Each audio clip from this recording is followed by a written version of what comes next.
Assalamualaikum warahmatullahi wabarakatuh. Perkenalkan, nama saya Aisyah Kartika Wibowo dengan NIM akhir 232131074 dan kelas HPI 6B. Pada kesempatan kali ini saya akan memaparkan materi mengenai hak asasi manusia, HAM, dan gender dalam berbagai aspek kehidupan, yaitu dalam perspektif agama, pendidikan, politik, keluarga, serta sosial dan budaya. Hak asasi manusia itu apa sih? Nah, hak asasi manusia itu hak dasar yang dimiliki setiap manusia sejak lahir dan tidak dapat dicabut oleh siapapun. HAM juga menjamin kebebasan, persamaan, dan martabat manusia tanpa membedakan jenis kelamin, suku, agama, ras, maupun status sosial. Sementara itu, gender merupakan konstruksi sosial yang membentuk peran, tanggung jawab, serta kedudukan laki-laki dan perempuan dalam kehidupan bermasyarakat.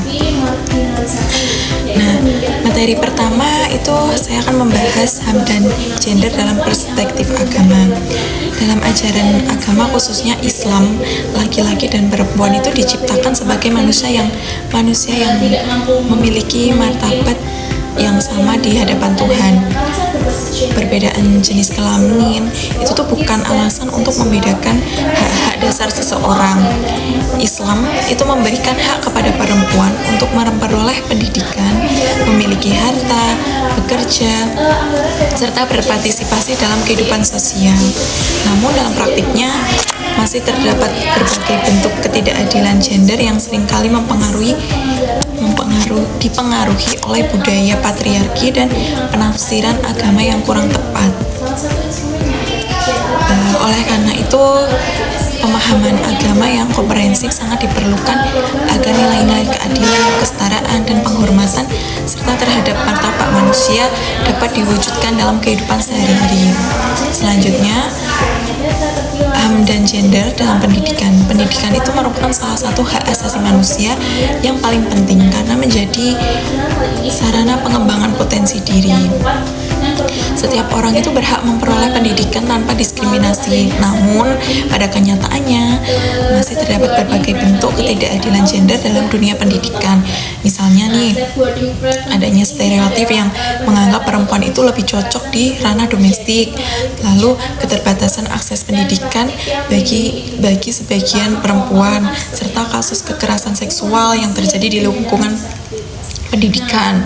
Oleh sebab itu tuh diperlukan sistem pendidikan yang responsif gender, yaitu tuh pendidikan yang memberikan kesempatan, perlindungan, dan perlakuan yang adil bagi seluruh peserta didik. Selanjutnya, pendidikan itu juga harus menjadi sarana untuk menanamkan nilai-nilai kesetaraan, penghormatan terhadap hak asasi manusia. Lalu untuk materi berikutnya itu saya akan menjelaskan HAM dan gender dalam politik. Dalam negara yang demokratis, setiap warga negara itu pastinya memiliki hak yang sama untuk berpartisipasi dalam kehidupan politik ya, baik sebagai pemilih maupun sebagai pemimpin kesetaraan. Gender dalam bidang politik itu merupakan bagian penting dari pemenuhan HAM. Di Indonesia, pemerintah juga telah menerapkan kebijakan afirmatif berupa kuota minimal 30% keterwakilan perempuan dalam politik. Meskipun demikian, perempuan masih menghadapi berbagai hambatan seperti budaya patriarki, stereotip bahwa politik adalah dunia laki-laki, serta kebebasan akses terhadap sumber daya politik. Oleh karena itu, diperlukan dukungan dari pemerintah, partai politik, dan masyarakat agar perempuan memiliki kesempatan yang lebih luas berpartisipasi dalam proses pengambilan keputusan.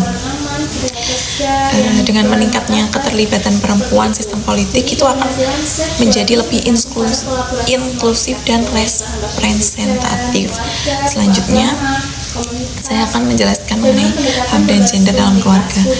Keluarga itu tuh merupakan lingkungan pertama tempat seorang belajar mengenai nilai-nilai kehidupan, termasuk penghormatan terhadap HAM dan kesetaraan gender. gender. Dalam keluarga, setiap anggota memiliki hak dan kewajiban untuk harus dihormati, namun dalam kenyataannya masih terdapat berbagai bentuk ketidakadilan gender seperti subordinasi perempuan, pembagian peran yang tidak seimbang, beban ganda, sehingga kekerasan dalam rumah tangga. Nah, untuk mengatasi hal-hal tersebut itu tuh diperlukan konsep keluarga demokratis, yaitu keluarga yang menjunjung musyawarah, menghargai pendapat setiap anggota, serta membangun hubungan didasarkan pada keadilan dan kesetaraan. Dengan demikian, keluarga dapat menjadi fondasi utama untuk membentuk masyarakat yang menghormati hak asasi manusia. Lalu apa sih HAM dan gender dalam sosial dan budaya? Nah, di kehidupan sosial dan budaya itu memiliki pengaruh yang sangat besar terhadap cara masyarakat memandang laki-laki dan perempuan. Banyak ketidaksetaraan gender yang sebenarnya berasal dari konstruksi sosial dan budaya yang berkembang dalam masyarakat. Bentuk-bentuk keadilan tersebut itu dapat berupa marginalisasi, subordinasi, stereotip, kekerasan berbasis gender, serta beban kerja ganda yang lebih banyak dibebankan kepada perempuan. Lalu budaya itu dapat menjadi sarana yang mendukung penghormatan terhadap HAM, tetapi juga dapat menjadi penghambat apabila mengandung nilai-nilai diskriminatif. Nah, oleh karena itu, diperlukan perubahan pola pikir masyarakat melalui pendidikan, reformasi hukum, serta penguatan kebijakan yang responsif gender. Dengan langkah tersebut, kesetaraan gender itu dapat diwujudkan sebagai beban dari penghormatan terhadap hak asasi manusia. Nah, berdasarkan keseluruhan materi yang dipaparkan, dapat disimpulkan bahwa HAM dan gender itu merupakan dua konsep yang saling berkaitan, yang tidak dapat dipisahkan, baik dalam bidang agama, pendidikan, politik, keluarga, maupun sosial budaya.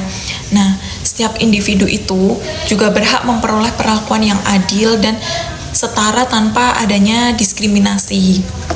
Lalu, tantangan terbesar yang masih dihadapi oleh budaya patriarki, stereotip gender, dan ketimpangan sosial yang masih berkembang dalam masyarakat.